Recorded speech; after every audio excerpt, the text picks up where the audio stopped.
Hello my dear students, welcome you all.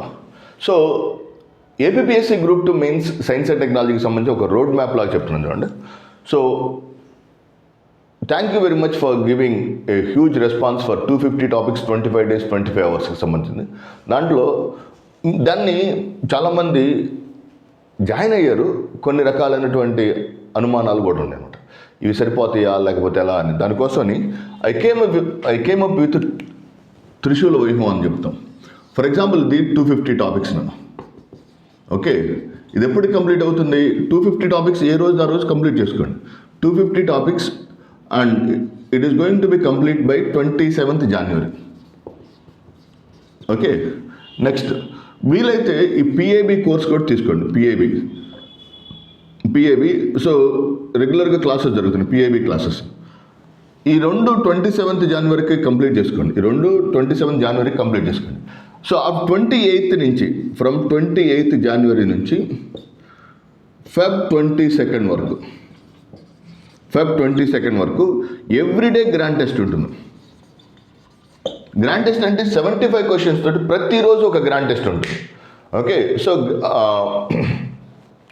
1 hour పాటు 75 క్వశ్చన్స్ని క్విక్గా రాయటం కోసం, మిమ్మల్ని సమాయత్తం చేయడం కోసం everyday first of it's kind in the history of Andhra Pradesh అని చెప్పొచ్చు. ఆంధ్రప్రదేశ్లో ప్రతిరోజు గ్రాండ్ టెస్ట్ పెట్టబోతున్న ఏకైక ఆర్గనైజేషన్, ఏకైక ఇన్స్టిట్యూట్ అంటే మందే అని చెప్పొచ్చు. So 25 days everyday 75 questions bilingual, దానికి సంబంధించినటువంటి ఎక్స్ప్లెనేషన్తో పాటు we're going to have that one. ఈ మూడింటిని కనుక మీరు కొహరెన్స్గా తీసుకెళ్ళగలిగితే కాన్ఫిడెంట్గా ఐ కెన్ టెల్ యూ, మీరు మినిమం 40 నుంచి 45 మార్కులు తెచ్చుకోగలరు నాన్న. That is the best approach to follow this. So P A B and మళ్ళీ అది ఉద్గ్రంథాలన్నీ చదవకండి. పిఏబి ఒక ప్రణాళికాబద్ధంగా, సో దాంట్లో ఏమేమి ఉండే వాటికి అన్నిటికి సంబంధించినటువంటి కాంపనెంట్స్ అన్నింటినీ పిఏబిలో చూస్తూ 250 టాపిక్స్ని హ్యాండిల్ చేసుకుంటూ అండ్ 28 January నుంచి February 22nd వరకు డైలీ టెస్టులు రాసుకుంటా కనుక వచ్చేస్తే చాలా ఈజీ అయిపోతుంది. ఎస్ఎన్టీ ఇప్పుడు ఏమవుతుందంటే 3 times రివిజన్ అయిపోతుంది. ఇక్కడ ఇది జరుగుతుంది కదా, ప్లస్ టెస్ట్లో మ్యాక్సిమం అదే టాపిక్స్ రిపీట్ అవుతాయి కదా. సార్ నేను ఆల్రెడీ రాశాను అనుకోవద్దు, రాసినా కూడా రాయటమే రివిజన్ అన్న. చదవటం మళ్ళీ చదవటం. సో ఏమవుతుంది, రిపీటెడ్గా చదవటం వల్ల ఏమవుతుందంటే ఎస్ఎన్టీ లాంటి కష్టమైన సబ్జెక్టులు అలవాటు అవుతాయి. So being the toughest subject to handle the subject, okay, it's not in easy task. Okay, చాలా సింపుల్గా మీరు దాన్ని ఐడెంటిఫై చేయొచ్చు. Okay, let us jump in to the main topic called as Elon Musk and science and technology. Elon Musk science and technology అంటే Elon Musk యొక్క programmes కావచ్చు, projects మీకు APPSC group 2 మెయిన్స్లో అడగడానికి ఎక్కువ ఛాన్సెస్ ఉంది. Those things we're going to discuss right now. Number 1, Starlink. What is the concept of Starlink? Starlink is the low earth orbital communication system is nothing but Starlink. Okay, 160 నుంచి 2000 kilometres ఎత్తులో, 160 కిలోమీటర్ల నుంచి 2000 kilometres ఎత్తులో ఈ telecommunication కోసం ఏర్పాటు చేసినటువంటి satellites are nothing but Starlink satellites. In general communication శాటిలైట్స్ని ఎక్కడ లాంచ్ చేస్తాము? జియో స్టేషనరీ ఎర్త్ ఆర్బిట్లో 36,500 కిలోమీటర్స్ ఎత్తులో లాంచ్ చేస్తాం. సో 36,500 కిలోమీటర్స్ ఎత్తులో లాంచ్ చేసినటువంటి geostationary earth orbit satellites ఏవైతే ఉన్నాయో అవి 2 ప్రాబ్లమ్స్ని కలుగజేస్తాయి. ఒకటి, అన్ని ప్రాంతాలకి కమ్యూనికేషన్ అందించడంలో కొద్దిగా వైఫల్యం చెందుతాయి. నెంబర్ 2, లేటెన్సీ ఎక్కువ ఉంటుంది. అంటే 73,000 కిలోమీటర్స్ వెళ్ళి రావాలంటే, so up and down total journey 73,000 kilometres journey చేయాలంటే సో టైం ఎక్కువ పడుతుంది కదా రేడియో తరంగాలకి. సో దాన్ని ఏమంటారు? అప్ లింకింగ్కి డౌన్ లింకింగ్ మధ్య గల గ్యాప్ని ఏమంటారు? Latency. Latency is more in geostationary earth orbit. Geostationary earth ఆర్బిట్లో లేటెన్సీ ఎక్కువగా ఉంటుంది. నెంబర్ 2, దీంట్లో రిమోట్ ప్రాంతాలకి కమ్యూనికేషన్ పాసిబుల్ కావట్లేదు.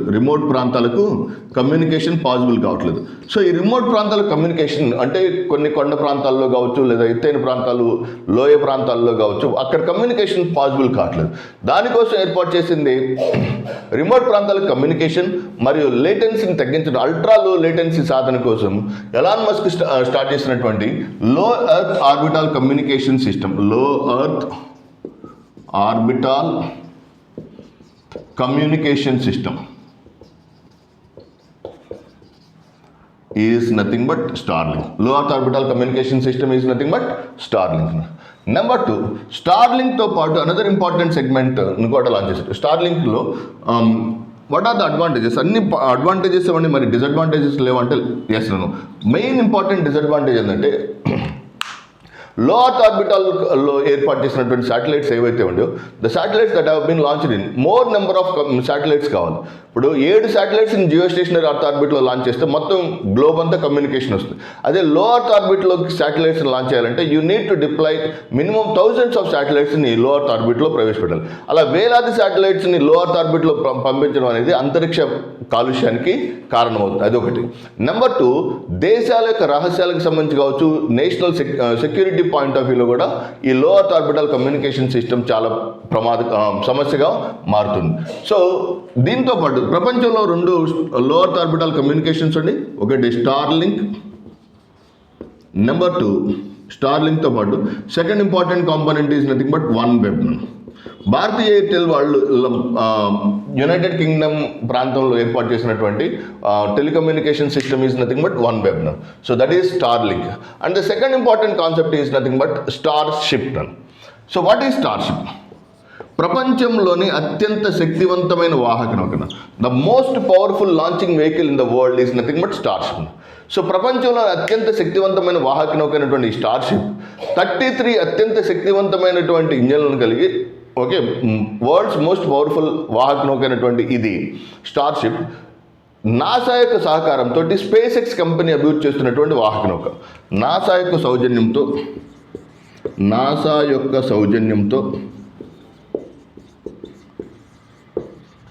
స్పేస్ ఎక్స్ అభివృద్ధి చేస్తున్న నాసా యొక్క సౌజన్యంతో స్పేస్ ఎక్స్ అభివృద్ధి చేస్తున్నటువంటి one of the important launching vehicle is nothing but Starship. దీనిలో ఇంధనం is nothing but methane. The fuel in this is nothing but methane. దీంట్లో 33 అత్యంత శక్తివంతమైన ఇంజన్లు ఉంటాయి. It carries 33 most powerful engines. దీని యొక్క అంతిమ లక్ష్యం ఏంటంటే నాసా భవిష్యత్తులో ప్రయోగించనున్నటువంటి అనేక ప్రయోగాలైనటువంటి, ఫర్ ఎగ్జాంపుల్ నాసా భవిష్యత్తులో లాంచ్ అయినటువంటి మిషన్స్ అయినటువంటి కాంపోనెంట్స్ లైక్ భవిష్యత్తులో ప్రయోగించనున్న ఆర్టమిస్ 2, ఆర్టమిస్ 3 అంటే చంద్రుడి మీద నుంచి శాంపిల్ని తీసుకొని రావడానికి కావచ్చు, మానవుడిని చంద్రుడి మీదకి పంపించడానికి కావచ్చు, చంద్రుడి మీద ఆవాసాలను ఏర్పాటు చేయడానికి అటువంటి ప్రయోగాలకు అత్యంత శక్తివంతమైన వాహక నౌక కావాలి.